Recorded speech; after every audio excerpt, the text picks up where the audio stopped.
So,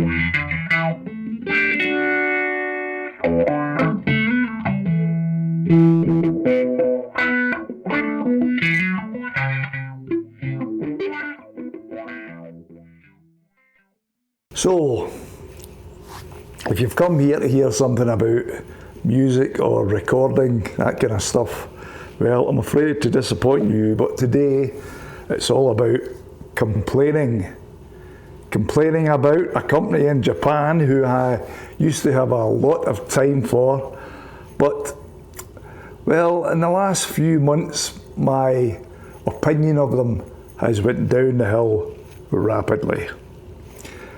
The company I'm talking about is a Japanese company called Zoom Corporation. You've probably heard of them if you're into audio and stuff like that. I remember, it was a number of years ago, about 25 years ago, I got one of their multi-track portable recorders because I was working away at the time. So I thought, I'll get this thing, it was about that big. I'll get this thing and I'll take that to work with me. And I can take my guitar and I can maybe do some demos for songs and stuff like that, you know. Anyway, I had that for a couple of years and it was absolutely great, you know. I think it recorded at 44.1, which is not brilliant, but for what I wanted it for, it was ideal. But then they brought out another product called the PSO1, which was a tiny wee thing about this size. And you could make up backing tracks by programming in drums and bass. Nah, I think that was about all, but that was enough considering it was only this size. And I think it had a built-in microphone as well. I did tons of stuff with that, and I think you could plug your guitar into it as well, and it had guitar effects. And I remember something I recorded once. I was driving down the car, and I thought, I'll have a wee listen to that and see if I can maybe work on it when I get back down to my studio. And I heard the guitar tone and I thought, Jesus, that is absolutely amazing. What a guitar sound coming from this wee tiny box with its built-in, I don't know how many guitar effects, not too many. And later on, I mean, eventually I moved on to other stuff, right? I sold them or somebody stole them or I don't know what happened to them. But anyway, so I used to take my guitar with me everywhere. It was a travelling guitar, the one hotel guitar, some people call it. And you'd go up and you'd play with different people in different gigs and that, and they'd say, oh, come on up and play for us for half an hour or something like that. And you got up and they'd have a wee combo. And usually the guitar sound was very good, you know. Usually it was great. I remember playing somewhere down in England, and it was a singer had a what was that? Deluxe reverb, Fender Deluxe reverb, and he had his pedal board. I don't know why he had that when he was a singer, but anyway, and the sound I was getting out of this was absolutely phenomenal, brilliant. But sometimes you get up and you maybe plug into even a Marshall, a 4x12 or something like that, and you start playing the guitar and it'd be like, dear God, this sounds like an acoustic guitar. So I decided, because still in my memory about how good Zoom effects pedals were, I'd get a small thing to keep me going that I could take with me, and at a pinch, if I didn't like the sound, I could plug this in. So I bought one of these babies here, the Zoom G2.1, and it is absolutely brilliant. That's the box it came in. You maybe recognise it. Probably get it for a really bargain price now. But for what I wanted, I actually done the trick. And it was amazing how many different sounds you could get with this thing. Drive, EQ, extra EQ, mod, SFX, I don't usually like them, they're usually a bit bizarre. Delay, reverb, control, don't know what that is. Play, it must have a built-in looper. It does. It's a built-in, let's get a built-in rhythm as well. You can actually play along to a drum machine. Wah effects, ZNR, I think that is a zoom effect. That was probably one of the good ones.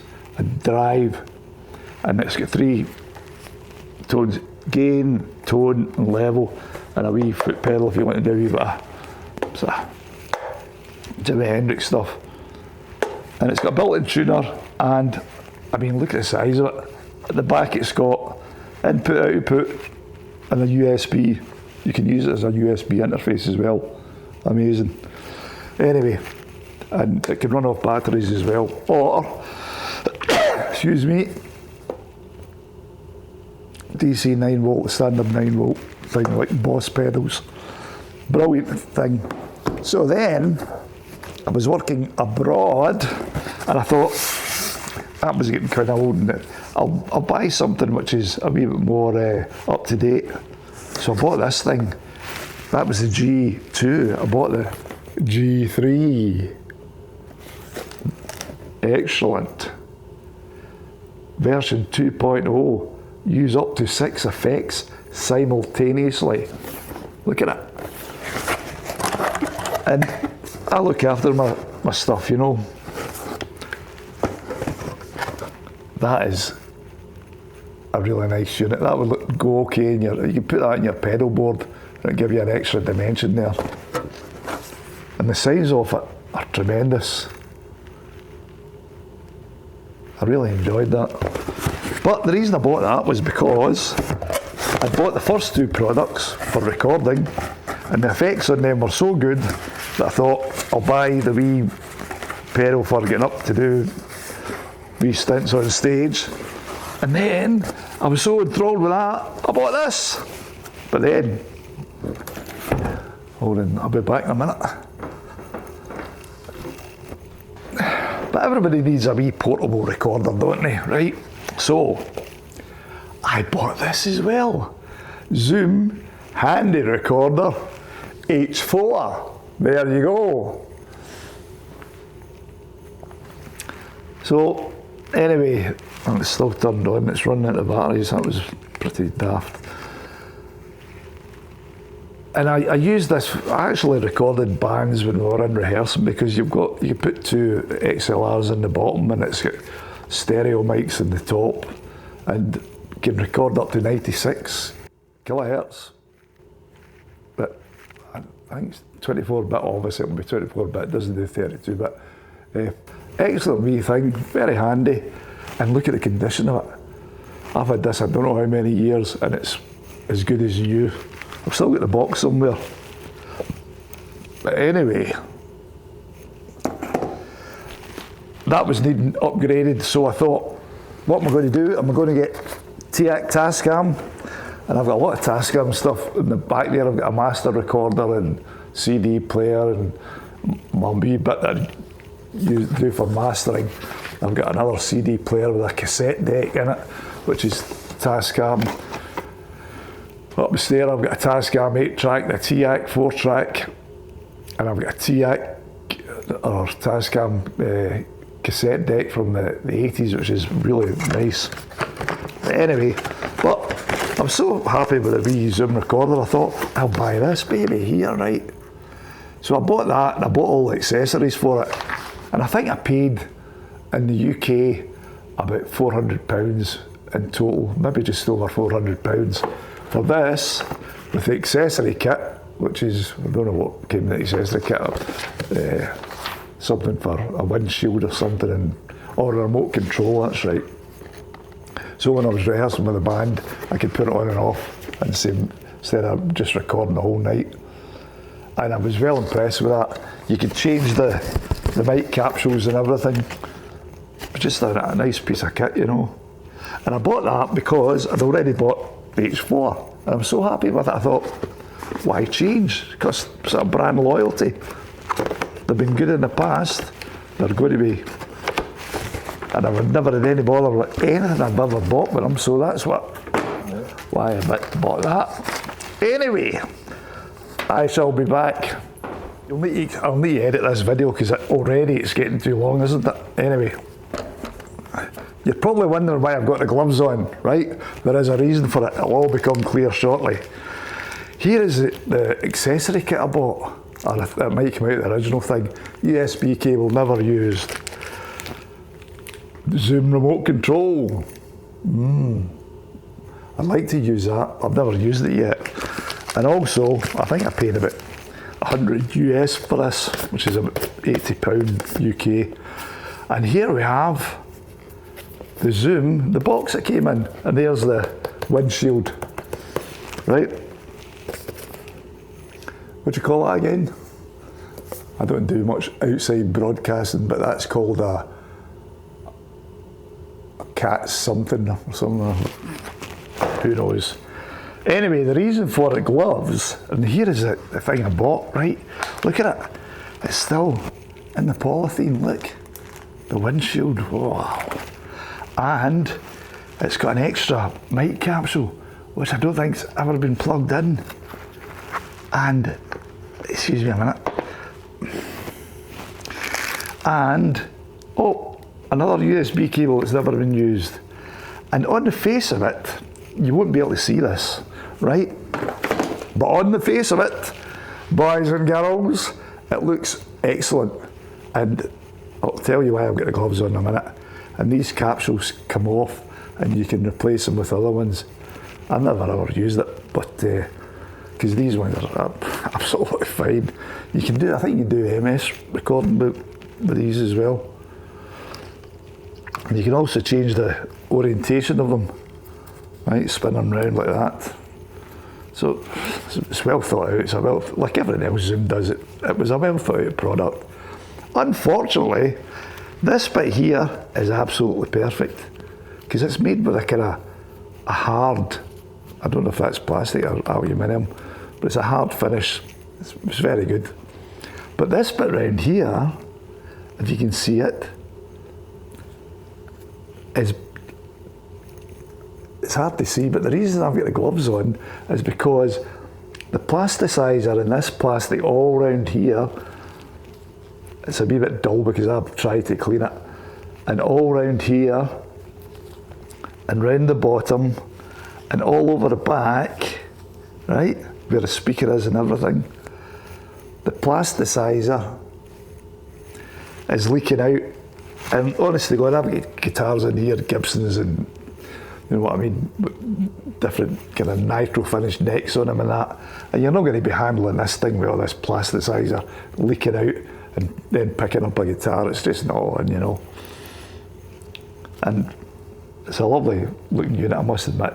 They've got a new one out, it's called the H6 Essential, which is another, which points to the company actually sort of losing their way, I would say, because H6 Essential, what does that speak to you? That's like, I'll need to clean that lens is need that cleaned.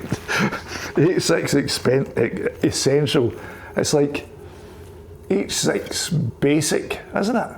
You know, like you're not really a professional, so if I brought you this thing, it'll do you, you know. It's not great, but it does the trick. It's got 32-bit floating. It's not got all the gizmos on it you'd expect if you're a professional, but that's why we've called it Essential, you know. It's just like low-fat version of one of these, you know, which is a mistake. But all I wanted was this to be sorted. If there was some way they could fix it, or even take off these plastic bits that are sort of leaking out this. It's like black paint, you know what I mean? It's almost as if somebody's painted it with black paint, which is why I've got the gloves on. Anyway, I'm going to get rid of it because you can hear it sticking to it. So I thought, this is not good. I can't use this thing. I'm going to take these gloves off. Right. It's no use. I can't use the thing. So I'll contact Zoom. So I contacted Zoom in the UK. And I spoke to their rep in the UK, right, this chap, and he was very helpful. He said, look, Zoom know about this, and what they're doing is they've made the decision just to swap the units. If you've got a unit, it doesn't matter if it's out of warranty, it's their mistake. They know all about it, and they're going to swap the units. what you need to do is contact our European distributor and they'll sort it out for you. So I sent him an email and I never got any reply. So I waited, I gave him a good maybe 4 or 6 weeks or something like that. And then I sent him another email and I waited a couple of weeks, never got any reply. So I contacted the Zoom rep in the UK again. I said, look, I explained the situation to him. And he said, right, leave it with me. And he must have contacted them, because then they contacted me. And so I explained the situation to them. And then the trail went dead again for another month or so. And eventually, I get so fed up that I sent him like a dozen emails in the same day. I thought that'll maybe get their attention. And it did. It certainly did, because they sent me an email back and they said, we're aware of this problem, you know. I knew that. We're aware of this problem. What we're going to do is we're going to send you a silicone case to put over the thing, right? So you won't get your hands sticky when you're recording with it. A silicone case. Now, apart from anything else, as soon as you put a silicone case on it, it's not going to fit into the case. These things are meant to be taken outside. So you put it in a case, you take it outside, you get to the bit where you're going to do your recording, you open the case, you take it out, record, turn it off, put it back in the case, throw it in the back of the car, job done. But they're going to give me this silicone case. So I wrote back to them and said, look, hold on, according to the rep in the UK, you're just going to exchange these, right? And then there was emails come back and forward. But they sent a reply back, then they never followed it up when I replied to them. And this went on for months, till I got the last email. By the way, we're coming to an end here, so bear with me. The company's called, it's not Zoom, by the way, so I'm still hopeful that Zoom will maybe do the right thing with this, because they did say that, in all fairness to them, they must have made a load of these, and they said, right, we're going to exchange them, no problem. Doesn't matter how long you've had it, we know about the problem. Occasionally you do get plasticizer coming out of plastic stuff, right? But it's usually quite, it maybe makes it a wee bit tacky. It's not like a kind of oil leak, you know what I mean? But anyway, so this emails went back and forward. So this is the kind of last email I've got, right? And there's a few points in it, which is quite, really, Zoom, if you're watching this, you need to get hold of this studio support. It's sound service, they're called, because they're no sound and they don't provide the service, you know. So if you're paying them, you're being robbed. Anyway, I will read some of the things I got for the email. Right, I've highlighted a few sections because I'm not going to read the whole lot, because a lot of it's just like a big rant from sound service, and a lot of it doesn't make sense. They're contradicting themselves. But anyway, I will continue. Here we go. The first time we could exchange the housings, the plastic bit that's all sticky, of the sticky devices, right? After the housings were sold out, because there was so many of them, because it was a real big fuck up, right? We could exchange the sticky devices itself. Their English is obviously their second language, but never mind, we'll ignore the grammatical mistakes, right? So basically, they exchanged the housings, which would have been fine. I'd been over the moon with that. That would have done me. And then, because there never been any housings left, they exchanged the device for the updated one, which wasn't sticky, because they knew about this. After there were no exchange devices left, we could exchange the devices for a service fee for the new H6E. The H6 Essential, that nobody really wants to be seen with, because it's a bit like, can you not afford a proper one, you know? Anyway, blah, blah, blah, right? And then it goes on to say, there are no longer any warranty claims, and all spare parts are already sold out. Listen to this, due to the leaking plasticizer. So they don't have any spare parts left because it's a bag of shit. Right? Moving on. This is classic. I don't know. This is... Come on, Zoom, get a hold of these people and give them a bit of a shake. As part of a goodwill solution, which doesn't annoy me much, we can offer you a new H6 Essential, which nobody wants because it sounds pretty amateurish, for the one-off preferential price of €145.2. Plus shipping, €7.5 within the EU. That more or less relates to dollars, as you probably know, and in pounds it probably is about £130, right? Now, that's about £130. You can buy, I can walk into a shop in Glasgow, I can go in tomorrow and walk in and buy one of these for £190, right? So they're giving me a unit, a brand new unit that's covered in tacky shit. They're giving me £60 off it. And considering I paid like twice the price that this H6 Essential is for this, right? I mean, I paid over £400 for this, I'm sure I did. And they're offering me a £190 unit, and I've got to pay £130 to them.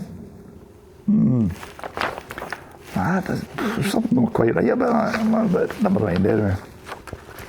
Then they've got the cheek to say, I've highlighted this, I'm not making this up by the way, this is here, look, you can freeze frame that, read it yourself. If you would like to take advantage of this offer, no, basically, I would not. Right. This bit, it's got a big circle around it because this is, we're coming to the end here, right? We understand the frustration of our customers caused by this material defect. It goes without saying that the affected material will no longer be used in any current Zoom products. With regard to the continuing high demand for solutions for affected devices, I'll repeat that, with regard to the continuing high demand for solutions for affected devices, we would like to point out in advance that discussions about this accommodating solution will no longer be held.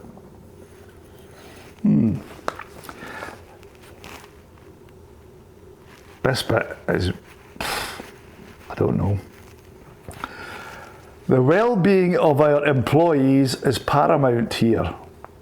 What that's got to do with that, I have no idea. And the support of other customers also not be impaired. If you know what that's about, that last bit, you know what to do. And then it says, it's 2 bits left, right? And then it says, oh God. We will no longer respond to tickets that contain insults or unjustifiably harsh criticism. They don't respond to tickets anyway. They don't even put their name on the replies. They put the support team, and then they seem to infer that you're throwing personal insults. For all I know, it might be AI that's replying to me. I have no idea. They don't put a name. It's not as if it's Jeff in Spain or Alfonso in Italy. Alfonso should probably be in Spain. And Jeff would probably be in the UK. If you can think of somebody that would probably be in Italy. Antonio, would that be in Italy? Who knows? Doesn't matter. We will no longer respond to tickets that contain insults or unjustifiably harsh criticism. You are a service department, customer service, studio support, I don't understand that, but sound service. If you have any further questions, it's right after that by the way, look. If you have any further questions, do not hesitate to contact us. Well, I did contact them. I said, look, I'm getting fed up with this, and I've got this thing here, the handy recorder, which still works, which I'm now using because I can't use that thing there, right? Still works fine. Screens is very small, it's very hard to see, especially with me with my reading glasses. I say, look, to put an end to this, you were exchanging it for a new product not that long ago until they ran out, and you're offering me a discount on this H6 Essential. I said, I'm using this at the moment, and really I probably don't need the H6 Essential because I've got RME interfaces, I've got interfaces lying on shelves upstairs. I've got plenty of stuff I can use if I need to record more than 4 tracks at a time. In fact, this thing, I probably wouldn't use it for recording 4 tracks. I'd probably lend it to my bass player with 1 track on it so he could put his bass down on it or something like that. Right? So I said to him, to just bring an end to this whole, because I've got better things to do with my time, to bring an end to this, if you give me a Zoom H4 Essential, right, we'll draw a line under this, and that'll be that, right? So, and what did they say? You wouldn't believe what they said in the reply. Well, you wouldn't believe it because I've not had a reply, and that's been like a month. So, if you're watching this video, it means that I put this up and I've sent them a link to have a look at it, to give them a chance, you know what I mean? Because I don't know whether it's a bunch of, I don't know whether sound services or sound service might be a bunch of school leavers that maybe the job's too much for them. And maybe they are. Looking at some of the replies I've got there, they might be easily put under pressure. So I thought, I'll send them this, before I put it up on YouTube for everybody to see, I'll send it and I'll give them a couple of weeks to reply. So if you're watching this, then they just haven't bothered there, right? So if you've had any problems with Zoom in the past, do the business. If you've got to the end of this video, congratulations, you've done well. And if I've just woken you up, sorry about that. But anyway, this YouTube gig is a wee bit, there's a lot to it, especially with things like DaVinci Resolve and learning this and learning that. It's a lot easier to mess about with Pro Tools and Cubase and even Ableton Live, which I don't do much of. But thanks for watching to the end anyway. You've got unbelievable how anybody managed to watch this to the end. I thought this was going to be like 5 minutes, and I think probably I've seen a few cameras running out during this, and I think they can record for 30 minutes. Admittedly, I've not been doing this for 30 minutes on the trot, but anyway, we've got to the end. We're sending it off to Zoom, or sending the link off to Zoom, and we'll see how sound service, or whatever they're called, yeah, sound service, well, we'll see if they get back to me, or whether it's Zoom that's going to get back to me, or maybe they do get back to me, and maybe that'll be the end of it. So, thank you for watching, see you again, bye.